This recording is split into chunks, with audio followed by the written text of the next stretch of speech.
Bismillahirrahmanirrahim. Assalamualaikum warahmatullahi wabarakatuh. Jumpa lagi dengan Pak Wawan di pelajaran Bahasa Indonesia, masih dengan materi fabel. Nah, kita lanjutkan. Kalau sebelumnya kita sudah berbicara tentang karakteristik fabel, kita lanjutkan dengan unsur-unsur fabel. Nah, karakteristik fabel kemarin sudah, sekarang ke unsur-unsurnya. Nah, unsur-unsur intrinsik pada cerita fabel. Oke, bisa kalian perhatikan. Nah, ini ada beberapa unsur yang terkandung di dalam cerita fabel, dan sebenarnya unsur-unsur ini pun sama dengan unsur-unsur yang lain ya, unsur-unsur cerita yang lain. Nah, jadi kalau teks yang lain seperti cerpen, novel, nah, unsurnya sama dengan cerita fabel ini, karena karya sastra itu sama unsurnya. Oke, ada unsur yang pertama yaitu tokoh. Nah, unsur daripada fabel yang pertama yaitu tokoh. Nah, tokoh ini bisa berupa orang, bisa berupa hewan yang menjadi pelaku dalam cerita. Nah, bisa menjadi pelaku dalam cerita.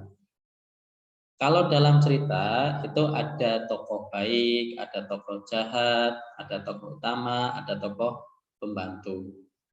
Nah, ini apa sih tokoh-tokoh itu? Nah, tokoh protagonis itu adalah tokoh yang wataknya itu baik. Nah, tokoh baik. Nah, kalau tokoh antagonis itu tokoh yang jahat, tokoh yang tidak baik. Kemudian ada juga tokoh utama.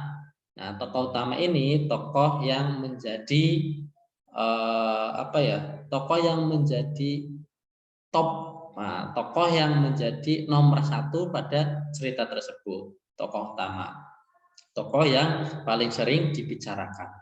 Nah, selain itu ada tokoh pembantu, yaitu tokoh yang membantu tokoh utama.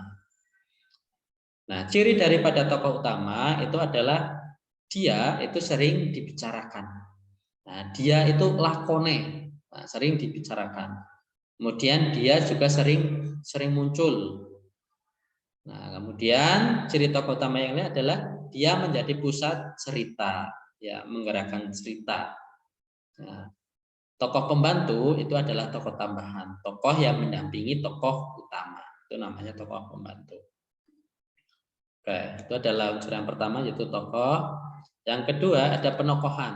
Nah, penokohan itu adalah watak daripada tokoh tersebut. Nah, watak daripada tokoh tersebut. Nah, makanya tadi di awal itu ada tokoh protagonis, ada antagonis. Nah, ini namanya perwatakannya ini. Namanya penokohan. Nah, tokoh yang baik, nah tadi namanya tokoh protagonis. Tokoh yang jahat namanya antagonis. Nah, itu. Kemudian penokohan atau watak tokoh ini dapat kita simpulkan dari penggambaran fisik. Penggambaran fisik, kemudian penggambaran tindakan tokoh, kemudian dari dialog tokoh, monolog, atau komentar atau narasi penulis terhadap tokoh. Nah, jadi kadang kan ada watak tokoh yang sudah disebutkan di dalam cerita. Nah, itu namanya watak tokoh tersurat karena sudah tertulis dalam cerita. Ada lagi watak tokoh yang tersirat, tidak tertulis di dalam cerita. Nah, tahunya dari mana? Nah, tahunya dari yang ini kita simpulkan dari yang sudah disebutkan tadi, dari gambaran fisik, dari tindakan, dari dialog, monolog, dan sebagainya. Nah, kemudian ada lagi unsur yang namanya setting atau latar. Nah, latar itu adalah tempat, waktu, serta suasana di dalam cerita. Nah, ada 3 jenis latar ya, latar tempat, latar waktu, dan latar suasana. Ada 3. Tempatnya di mana? Di hutan, di sungai, di rumah. Latar waktunya pagi hari, siang hari, pada zaman dahulu. Nah, ini. Latar sosial atau latar suasana, suasananya mungkin ramai, suasananya mungkin sedih, suasana mungkin sunyi, dan sebagainya. Nah, itu gambaran latar atau setting. Nah, kemudian ada yang namanya tema. Nah, tema ini adalah gagasan yang mendasari cerita. Nah, tema dapat ditemukan dari kalimat kunci yang diungkapkan tokoh atau penyimpulan keseluruhan peristiwa sebab akibat pada cerita. Nah, ternyata setelah kalian baca cerita ini, oh ternyata tentang persahabatan. Nah, berarti cerita itu adalah temanya persahabatan. Atau untuk menyebutkan tema kita bisa sebutkan dengan bercerita tentang apa sih fabel itu. Nah, jawaban dari itu sama dengan adalah tema. Nah, gitu. Yang terakhir ini ada amanat. Amanat ini adalah pesan yang disampaikan penulis secara tidak langsung. Ya, amanat disimpulkan dari sikap penulis terhadap permasalahan yang diangkat pada cerita. Ya, amanat gampangannya itu adalah pesan moral. Nah, sebenarnya pesan moral ini bisa secara langsung, bisa secara tidak langsung. Ya, kalau kita berbicara tentang struktur daripada